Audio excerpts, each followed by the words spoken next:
and then be like, all right, like let's talk about whatever else. Yeah, whatever else is real life. Like it's not going to elevate you. It's not going to make you go higher or lower in my book at all. Yeah. What you're doing or not doing in your career. It's like if I like you as a guy, I like you as a guy or a person, and that's it. I don't care. You said it, guy. Women never are funny.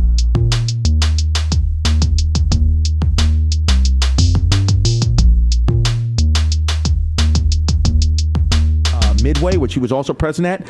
Make no mistake, the Japanese got fucking field goal kicked. Yeah, and then Hiroshima and Nagasaki, which which historians say wasn't necessary. A lot of historians claim it wasn't necessary because they felt like the war was already won, Japan was going to capitulate, but that we did it in order to scare Stalin because we knew that the Cold War with Stalin was coming. It's probably true. Could be true. That's an atrocious thing that happened all around that we did too. But on the flip side, you say, hey, at least the world got to see how bad it can be if you drop one. And hopefully it never happens again. So like, yeah, it's like one of those things. It's like that Saving Private Ryan thing.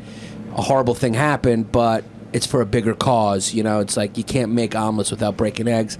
Maybe that's the silver lining of it. I'm not claiming that is. Yeah. Because a lot of people suffered and it was very horrible. Yeah, people are still suffering in Japan to this day, so it's brutal. Yeah, with radiation and all that. But you can say at least maybe that's the silver lining for such a horrible thing. If there is any, that's what it is. Yeah. But yeah, maybe we probably didn't need to do it. But, you know, war is war, and it's brutal all around. And you did attack us first. Yeah. So, you did do what you did. Yeah. それがまさにそれです。 Yes, exactly. The Imperial Japanese Navy us and they said, made a it's big lunch. mistake. Yeah, it said, it's lunchtime. Time to heat up my sushi.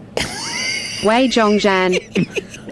Yeah, I mean, World War II had already been raging, for a couple years at this point. So it sets the stage. Japan at that time was they were going into Asia. Into China.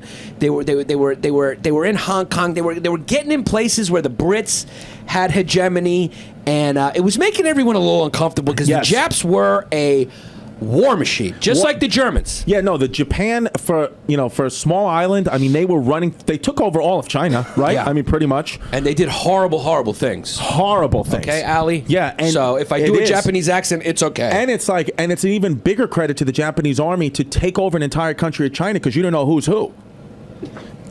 微上吸引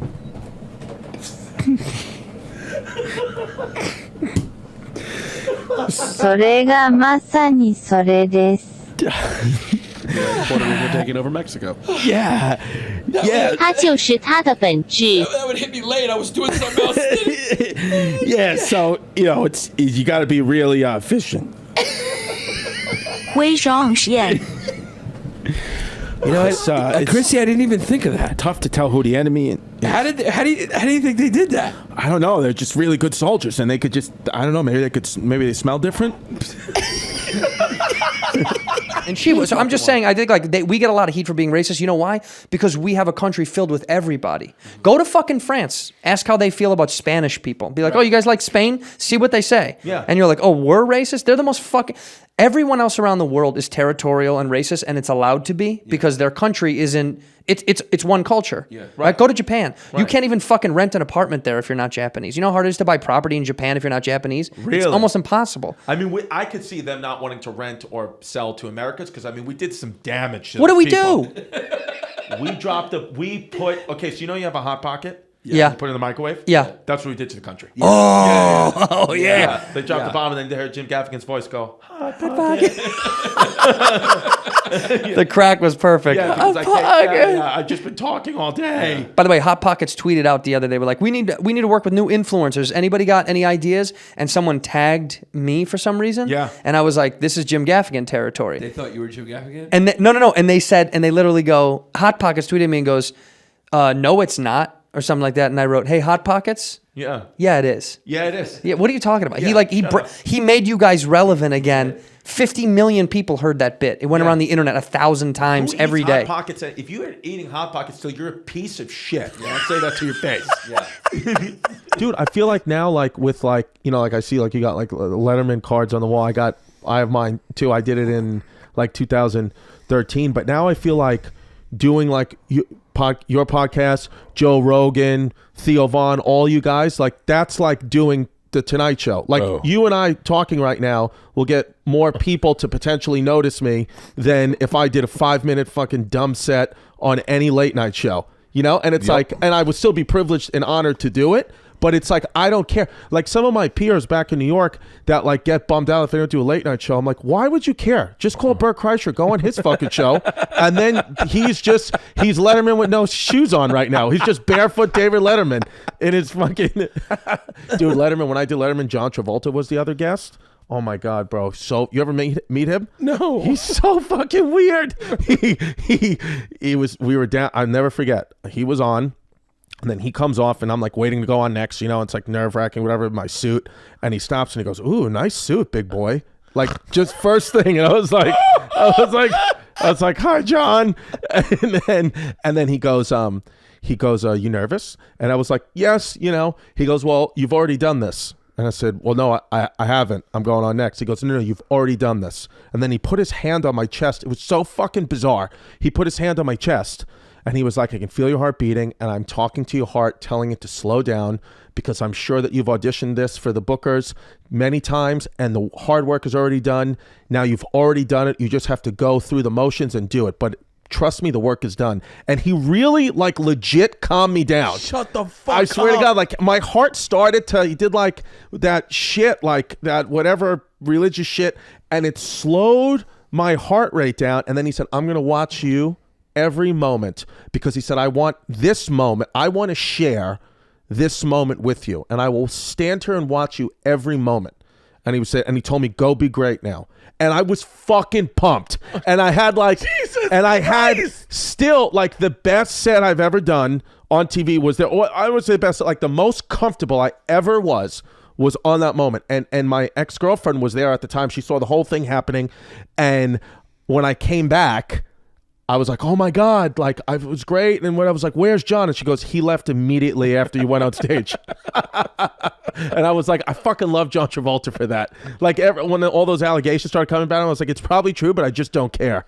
I just love Johnny T. He left immediately. He pumped me up and did all that shit and then just Good to left. have you guys here. You know, you are you hugged Brennan.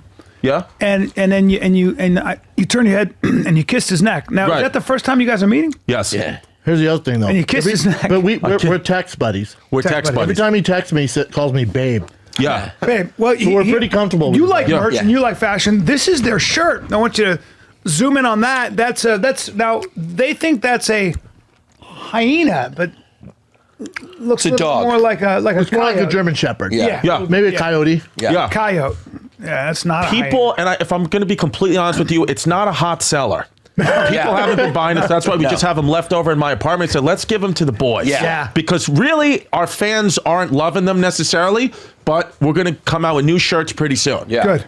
I would rock a shirt with just two hyenas back to back laughing. We Let's make that. We should make that because our first logo was our faces. We superimposed our faces People like that. into a bloody hyena that had just eaten out a lion carcass. Yeah. And we were like, that'll be good. Women want to buy that. Yeah. And we were wrong again. You got a big female demo? Well, we have our demo is kind of like everybody. It's kind of weird. Like we have people who politically extreme one way, the other way. We got guys, we got girls, we got a lot of transgender people. Yeah. I would say Congratulations. I would argue, and anybody can tweet at me at Christy Comedy at History Hyenas podcast. We have the biggest transgender following of any podcast in the country. I don't and I'm gonna say, know. I'm gonna fuck. So I just don't know. We if have a that's- big. it's fucking true. I don't know. I if don't you know, have, bro. I don't know We if you have do. metrics for that, and I'm gonna We have do. to. Bloomberg News did it. I Yeah. don't know. Oh, if wow. They did. I don't know if they did. They did. They did. They did Yeah. no, and I'm We're telling gonna you, fact check after this show. Yeah. fact check, because I'm telling you, I mean, I would say every fucking day, or at least every other day. Yeah.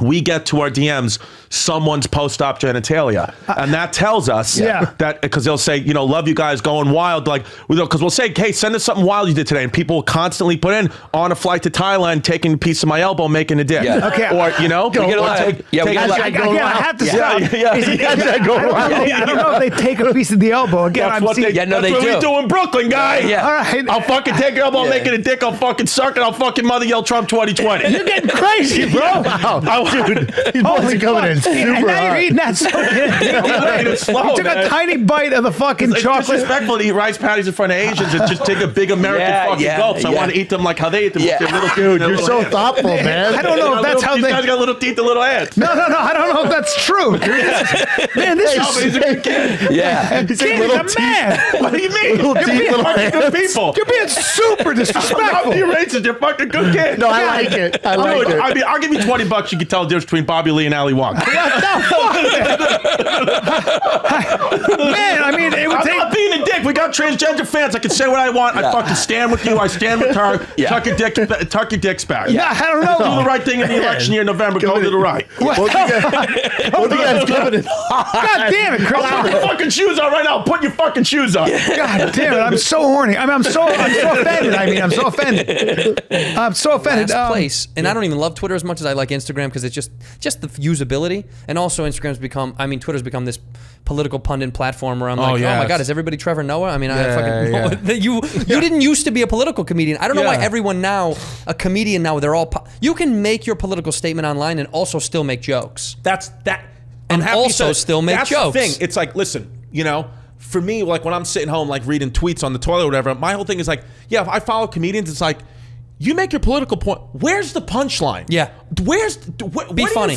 I don't give a fuck Right. what you think about the world because you're a comedian, Right. not an elected politician. I couldn't care less what you fucking think of the world unless there's a joke. I mean, shut the fuck up. Right. Like that, when I look, I'm like, what does everybody just think they can do anything now? Yep. Because the power of the retweet, the effect it has on the human ego is kind of mind-blowing. I mean, somebody will say something and will get 5 retweets and they think what they said is profound, but really you're a fucking idiot, dude.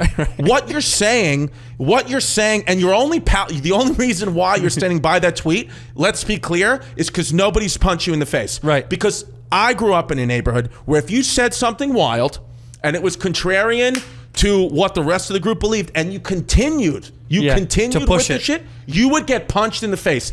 So you're standing by your tweets because nobody's inducing violence. I've had wild opinions before. Yeah. And then someone's punched me in the face and my head's hit the pavement and I've regained consciousness and I've gotten up and I've had different opinions.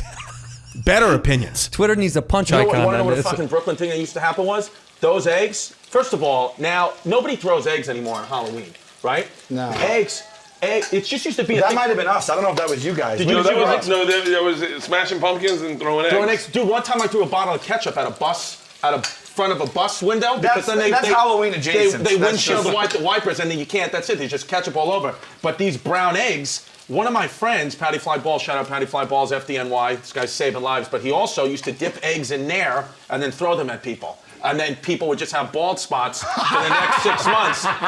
And it just And he made was me a cop. No, he's a firefighter. So yeah, but he's also the kind of firefighter where like, if your house is burning down and you have like a Yankees flag and he's a Mets fan, he'll walk right out of your fucking house. Like you'll burn alive. You know what I mean? He's got wild political opinions. Yeah. This guy's a top quality guy. We should do a show called State Stereotypes Meeting Up. Yo, So yeah. I'll get a guy from Florida who's got a big plan about moving exotic birds out from the Bahamas and PVC pipes, and he'll meet your friend who's like, Yeah. yeah, we're gonna watch a Mets game. Yeah. That's what it is. Nobody does that anymore. Nobody at all. throws Well, first of eggs. all, we would have never threw a brown egg. That's an organic egg right there. Well, that was what I was going to say, because now it's like kids, like my kid's mom, she has a kid from a previous relationship, he's like 9, and I said, you going to throw eggs this year on Halloween? He was like, why would I throw eggs? Shaving cream? And I said, you're going to dip eggs in shaving cream and throw them? He's like, what do you mean, like an organic egg? Why would I throw that? And I'm like, why wouldn't you throw that at somebody? He's Why like, it's like wouldn't you? $3 Oh, an it was egg. open season. I would pelt seniors with Dude, those. so, yeah. yeah, I'm fucking You brutal. really would. Seniors, like guys that are 1 year out of being a junior, or old people? Old people. And they knew too. They'd be like, you further, get out of here. Dude, you there was crazy the homeless guy in my neighborhood, his name was Scotty Karate, because you would do it, like you'd give him a Scotty Karate, I swear to God. Shout out Scotty Karate. He's definitely dead, but shout out for him. No, it is. But he would do anything. You would give him $1 and he would do a backflip. I remember the one time there was a broken out bus window and it was all shards of glass, and we were walking by, and then Scotty Karate was just standing there like on crack. And me and my boys were walking by, going to the park, and Scotty was like, "What's up, boys?" And we were like, "What's up, Karate?" And he was like, And he was like, you guys give me $1 right now, I'll do a backflip into this glass. So we're like, $1? So, I swear to God, childhood did you have? I swear, Brooklyn, you're asking questions about Brooklyn. This is what Brooklyn was like when it was fucking fun. You know what I mean? Scotty Karate. And now it's you just, give me $1, do a backflip into this trash can. now it's just one big fucking protest. But karate just fucking. For sure. Yeah. We gave him $1, and the kid just did a backflip right into the shards of glass, hit his head, knocked himself unconscious, and me and my boys, Ian and Sean, just gave him 3 more singles, put it on his chest, walked away.